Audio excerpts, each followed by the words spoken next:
depan ruangan Kepala Suku Badan Kesbangpol Pemkot Jakarta Timur, Bapak Jani R. Yusuf. Kita akan berbincang-bincang dengan beliau terkait perkembangan atau berbagai kegiatan ormas di Pemkot Jakarta Timur. Mari ikuti.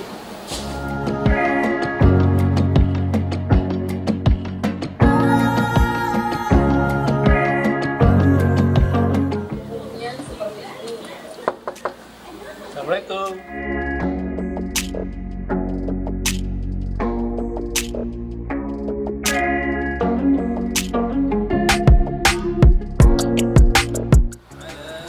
Yo, masuk.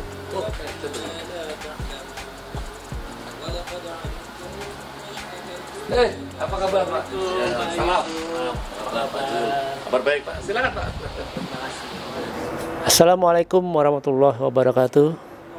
Pemirsa Muslim Choice TV, saat ini kami sedang bersama Bapak Jani R. Yusuf SH.MSI, Kepala Suku Badan Kesbangpol Jakarta Timur. Kita ingin berbincang-bincang dengan beliau mengenai kondisi situasi di Jakarta Timur di saat akan berakhirnya pandemi tahun ini, di mana kita tahu bersama pandemi di Indonesia sudah mulai melandai. Untuk itu kita akan bertanya kepada Pak Jani R. Yusuf, bagaimana perkembangan perpolitikan di Jakarta Timur, terutama mengenai ormas-ormas di Jakarta Timur. Baik, terima kasih. Saya selaku Kepala Suku Badan Kesbangpol di Jakarta Timur mengamati bahwa ormas-ormas di Jakarta Timur cukup kondusif, dan sampai saat ini kami bisa bersinergi dan berhubungan cukup harmonis ya dengan ormas-ormas ya, khususnya ormas keagamaan dan ormas sosial dan lain sebagainya. Kalaupun ada hal-hal yang kurang pas, pasti kita bicarakan untuk diselesaikan secara menemui mujakaroh lah ya istilahnya dalam Islam itu. Jadi ada titik temunya, itu aja. Pak, bagaimana perkembangan atau kegiatan dari masyarakat sejauh ini dibandingkan dengan sebelum-sebelumnya? Sebelum-sebelumnya kan cukup ketat tuh aturan-aturan yang diberlakukan, sehingga masyarakat itu sekarang agak waktu sebelumnya sulit untuk berkumpul, dan sekarang bagaimana? Bisa diperbandingkan Pak? Untuk saat ini memang sudah level endemik ya. Jadi untuk setiap kegiatan yang kita selenggarakan, khususnya di Kesbangpol ataupun kegiatan yang diselenggarakan oleh Pak Wali Kota, tetap kita memenuhi protap-protap tersebut. Di antaranya kita tetap tidak lepas dari masker ya, jaga jarak juga ada, dan kita jumlah kuota itu kita tentukan.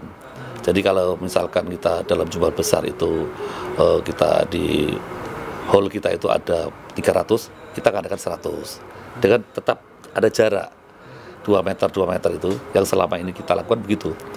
Contohnya juga apa yang dilakukan oleh Pak Wali Kota, begitu juga Pak Gubernur ya, waktu sekalian peresmian JIS ya, itu waktu sholat Idul Fitri, itu alhamdulillah berjalan dengan lancar dan aman. Sekalian untuk memberikan semangat pada masyarakat di wilayah Jakarta, khususnya Jakarta, itu adanya di Jakarta Utara ya. Jadi semua ASN kemarin sempat untuk melakukan sholat Idul Fitri di sana. Berarti sekarang sudah boleh ya masyarakat melakukan kegiatan offline, kebiasaan kan online terus, sekarang offline, off air lah. Aslinya mereka sudah bisa berkumpul, kalau pengajian itu sudah bisa dilakukan, jamaah sudah bisa datang. Kalau selama ini kan sangat-sangat dibatasi, kalau sekarang ini sudah boleh atau bagaimana? Saya tidak mengatakan bahwa itu tidak boleh atau boleh. Artinya begini, kita tetap menjaga, menghormati dan menjunjung tinggi itu yang namanya protokol kesehatan. Tetap harus kita jaga. kita mengadakan, misalkan kita mau mengadakan pengajian, ya memang wilayahnya itu, besarannya itu memang memadai, dan orang yang diundang juga tidak berdesak-desakan, saya kira tidak ada masalah ya.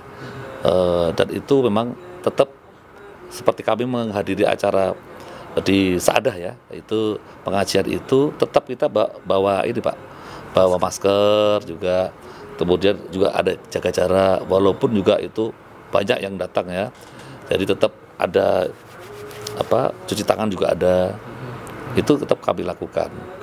Tetap dilakukan. Iya, tetap dilakukan ya, protokol kesehatan ya. Dijalankan. Ya. Tapi untuk mereka melakukan kegiatan untuk datang itu sudah tidak ada masalah ya sejauh ini. Selama ini yang kami lihat sih ada saja yang kegiatan dilakukan oleh beberapa SKPD, ya tetap dilaksanakan, tapi tetap protokol kesehatan tetap nomor 1. Gitu. Baik Pak, terima kasih untuk informasinya. Mungkin saya ingin tambahkan lagi masalah, ada nggak aturan khusus bagi masyarakat yang ingin melakukan kegiatan dalam yang mengumpulkan massa itu, bagaimana prosedurnya, terutama berkaitan dengan Kesbangpol. Dari sudut pandang Kesbangpol, yang pertama adalah itu kan silakan saja ya, apalagi pemerintah sudah mengumumkan di level endemik. Jadi, tapi yang paling penting adalah ada surat izin keramaian dari kepolisian itu setempat ya. Misalkan diadakan di Jakarta Pusat atau Jakarta Timur, ya harus ada izin dari Kapolres. Kalaupun yang lebih besar lagi, misalkan di acara di mana itu di Monas, tempo hari kan pernah ada juga itu, mesti dari kepolisian, dari Kapolda ya, mungkin juga dari kejaksaan ada. Jadi hal-hal instansi yang terkait bisa berikan surat rekomendasi, asalkan ada itu sebagai patokan lah ya. Terkait dengan ormas atau LSM nih Pak, karena kan kita tahu ada juga beberapa ormas atau LSM yang bisa dikatakan tanda kutip agak nakal, suka meresahkan masyarakat. Itu langkah-langkah yang dilakukan oleh Kesbangpol Jaktim seperti apa sih Pak? Selama ini LSM atau ormas-ormas yang dalam tanda kutip ini agak rewel, kami ajak bicara. Dan selama kami menjalani tugas di sini ya, alhamdulillah tidak ada masalah, walaupun itu ada sedikit ya perdebatan, tapi semuanya bisa berakhir dengan kondusif kok, bisa kita bicarakan. Apa sih strategi dari Bapak untuk bisa merangkul LSM itu yang bisa dikatakan LSM gitu kan rata-rata karakternya keras Pak, gitu loh. Ya artinya konotasinya yang ada di masyarakat selama ini ya mereka itu ya beda-beda tipis lah dengan ya istilahnya preman atau apa gitu loh. Itu bagaimana strateginya? Pada dasarnya keras itu relatif ya, tegas dan relatif. Saya sendiri secara pribadi saya sendiri juga orangnya keras dan tegas, tapi kan saya harus pakai thinking ya, strategic thinking. Artinya begini, para LSM itu yang mempunyai keinginan yang menggebu-gebu dan keras itu, Kesbangpol ini harus tahu hakikatnya apa sih tusinya. Kita sebagai perekat Pak, pemersatu dan perekat ormas-ormas, organisasi apapun yang dalam rangka bingkai berbangsa dan bernegara, kita harus menjadi perekat, pemersatu. Jadi ya kita rangkul aja lah LSM itu. Jadi kita orangkan, kita undang. Ya saya selalu mengatakan kalian itu saudara-saudara saya. Mau menyampaikan aspirasi, monggo silakan sampaikan ke kami. Nanti kita bersama-sama. Seperti kemarin juga ada sedikit tanda kutip KNPI sedang ada berselisih. Kami juga memberikan masukan juga bahwa ada pencalonan untuk ketua KNPI di Jakarta Timur, bahwa balon ketiga itu sudah terlambat mendaftar. Nah itu kalian sudah melanggar aturan, sudahlah kalian harus bisa berjiwa besar. Itu yang melanggar itu kan kalau sudah sudah terlambat untuk mendaftar kan ya sudah harus berjiwa besar, harus diulang lagi. nanti yang akan datang 5 tahun ke depan kan begitu. Jadi kita harus sesuai protap aja. Sejauh ini sudah ada berapa sih Pak ormas yang ada terdaftar di Kesbangpol Jaktim? Totalnya ada berapa dan kegiatan mereka seperti apa aja? Saya lupa angkanya persis, tapi kurang lebih 200-an lah ya. Kurang 200 lebih itu sudah terdaftar secara sah di Kumham. Kalau dari Kumham sudah ada suratnya, baru bisa diregistrasikan, didaftarkan di Kesbangpol. Kalau dari belum ada surat dari Kumham, kami tidak mau menerima, tidak bisa menerima, karena kami anggap yaitu organisasi yang tidak terdaftar lah ya, tidak resmi gitu. Apa keuntungannya Pak dengan organisasi yang sudah terdaftar di Kesbangpol itu, apa keuntungan yang bisa didapat oleh LSM? 2 tahun kita kembali lagi ke belakang, 2 tahun 3 tahun yang lalu ke belakang, sebelum ada pandemi COVID ini, itu ormas-ormas itu ada semacam dana pembinaan. Kita sering mengadakan acara-acara seminar, itu kita undang mereka. Di situ ada semacam seminar bela negara, ada juga wawasan kebangsaan. Kita libatkan mereka, ormas-ormas itu. LSM juga begitu.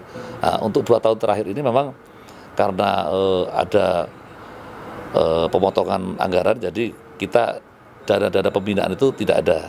Itu kadang-kadang juga yang muncul di para ormas-ormas itu untuk menanyakan tentang hal itu. Kenapa sekarang tidak diadakan lagi seminar-seminar dan capacity building semacam itu. Tapi pada akhirnya mereka bisa memahami dan mengerti. Mudah-mudahan tahun 2023 sudah berbeda lah semakin melandai, semakin hilang dan nol lah ya. Jadi kita lebih bisa mengadakan kegiatan itu lebih positif lagi.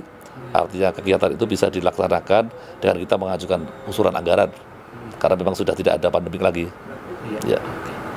Baik, Pak Jani, terima kasih atas informasinya. Semoga Pak Jani bisa menjalankan tugas sebagai kepala suku badan Kesbangpol di Jakarta Timur. Sebuah tugas yang berat sebetulnya, karena berhubungan dengan LSM, ormas yang memang sejauh ini kritis biasanya. Mudah-mudahan Pak Jani bisa menjalankan tugas dengan baik. Ada satu lagi Pak. Ya. Ada satu lagi, kenapa Pak tadi tanyakan tugas ini sangat berat. Kami menyukai dan mencintai pekerjaan ini Pak. Itu saja. Jadi dengan saya bekerja dengan sepenuh hati. Terima kasih Pak. Iya, kalau bekerja dengan sepenuh hati jadi ringan ya. Ya, alhamdulillah. Baik Pak Jani, terima kasih atas waktu dan kesempatannya. Pemirsa, demikian wawancara kami dengan Kepala Suku Dinas Suku Badan Kesbangpol Jaktim. Kami semoga wawancara kali ini bisa menginspirasi masyarakat pemirsa Muslim Choice Network. Wassalamualaikum warahmatullahi wabarakatuh.